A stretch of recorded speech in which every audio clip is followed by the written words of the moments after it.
My ID needed. It's for a report, man. Okay. That's And what's your names? Officer Rose now. Okay. And why am I being... Yeah, I'll give you my ID, but for what? It's for our report. Okay. My name's Travis Bob. Okay. Then it's not that hard. What's your date of birth? 8/26/1978.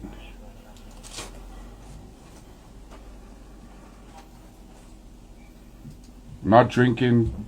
Fucking 44 years old. We're not saying you are. We're here because you guys called us. That's why we're here. So I don't know why you're getting agitated with us. You got agitated with me and said that I said, what I need ID for? And you said, because you need a report. All right, well, am I being arrested or am I... No, your fellow officer did. Okay. So then let's not cop attitude with me about it. Okay. Every time we come to a house, we ID everybody that we talk to. It's for our reports. That's report purposes only. Okay. And when we ask you for your ID, you are required to give me your ID. You have to identify yourself when you are asked. Really? What law is that? It's always been a law. I could charge you for that. Well, look at that point here. All right. I could charge you for that, man. I'm not gonna, but it's just every time we do that, we have to ID you. Okay. Yeah. Travis Bob? Yeah. So Travis, What's going on? Sir, executive, please.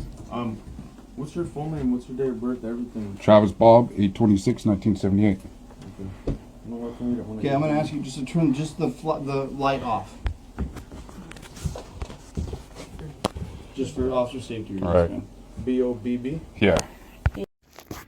What's up? This is your boy Lucky Loco. Let's get into the child custody fight that I'm going through. So, as I'm going through child custody and fighting to protect my son, which I'll get into later, but what I want to speak on now is a loving, caring grandfather.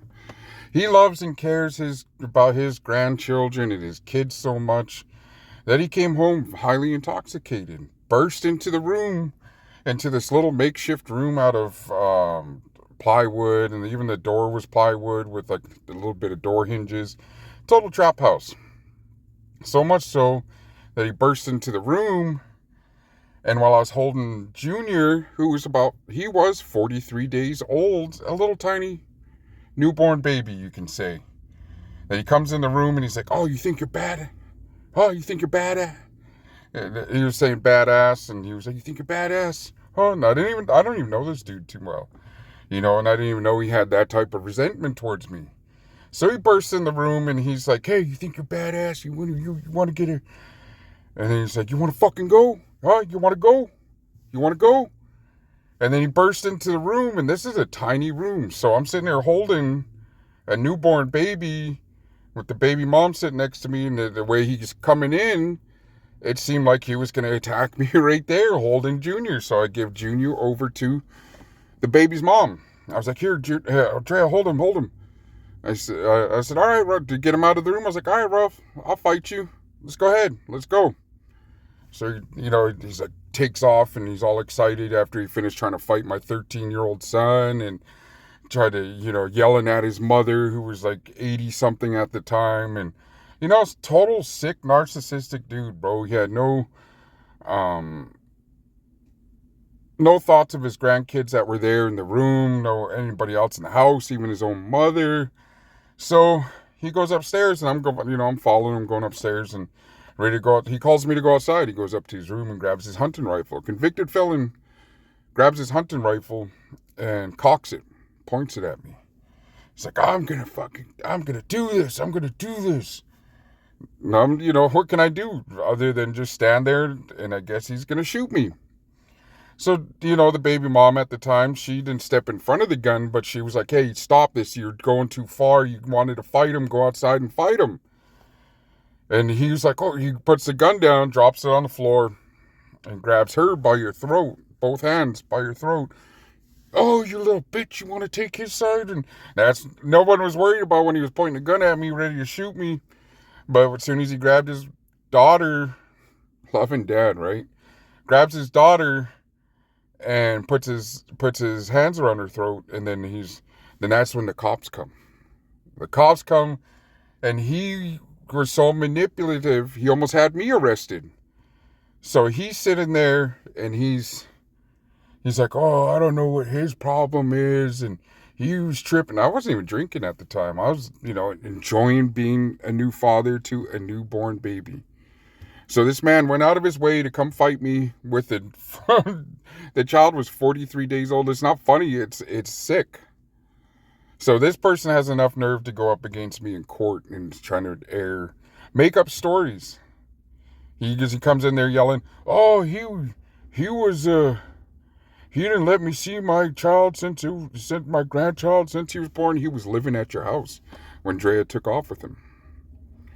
We were living at your house when you come home drunk and try to fight Kyle. And he stopped trying to fight me because he knew I was going to fight him.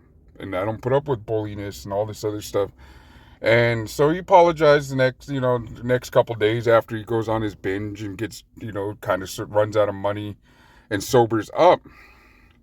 So he was like, "Hey, I'm sorry, and you're a good man," and all this other stuff. So I kind of just kept my distance from him. He's a sick dude, man. So as time goes on, he gets drunk again, and he's like, "I'm gonna get my nephew. He's a gangbanger. Yeah, he's a killer. He'll come handle this. He'll come handle this." And he brings him over to the house with his grandkids around, with the newborn baby. Baby's probably like a couple months old now. And he brings him over, and he's sitting on the couch and, giving that, kind of thuggish, attitude. Like, so I get sick of it. I was like, "Well, what's up? What's up? You want to get it? Let's get it. Let's go." And he go, "I don't got no problem." You seem that I'm not no punk. I don't put up with stuff like that, man. You want to throw hands? Let's throw hands. I don't go looking for it, but if you're going to bring it to my front door, I have no other choice but to answer your wish, homeboy. So he feels defeated. He stops bringing his nephew, his gangster killer nephew, around. I'm just pointing out the simple fact that this is a man that's going to court and trying to make up stories about me. I don't know what he's going to come up with, but he doesn't have anything in writing. He doesn't have all this stuff. He went to prison for pointing a gun at his girlfriend, and at the time his girlfriend, and he's a really sick dude. He's very manipulative, and the turd doesn't fall too far from the idiot's ass. And guess who else is manipulative in the court? Tries to be manipulative in the court system. She's over here at work making hell of a statements, trying to get me fired over here. There's definitely lawsuits going to be coming out. Defamation of character. And I'll produce the paperwork. I've never been arrested for domestic violence or beating up on women, children, elderly, anybody. But, I have fought. When you bring something to my front door, I don't back down. Whether I get kicked around the house, you're just going to learn you're not going to come to my door or bring violence to me or threatening me without me answering your wish. I don't go out looking for it. But my every right as a human being, I will back myself up.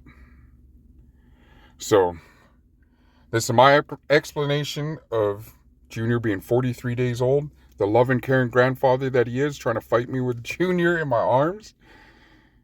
And pulling a gun and then bringing his nephew, his gangster killer nephew around. And yeah. Pretty loving, caring dude. This is, but he'll go around, "Oh, Travis is doing this, he's doing that." Yeah, he could get in people's ear and temporarily have people hate me. And the people that, people are going to feel some type of way about me anyways. I'm not here to change anybody. I'm not campaigning against my baby's mom or anything. I have no ill will towards her. She's moved on. I've moved on. I'm willing to co-parent after the court system's done. I'm still fighting for custody of my son. So I just need your prayers. Comment. Let me know if you have any solutions to this. If, what's going on. All right, man.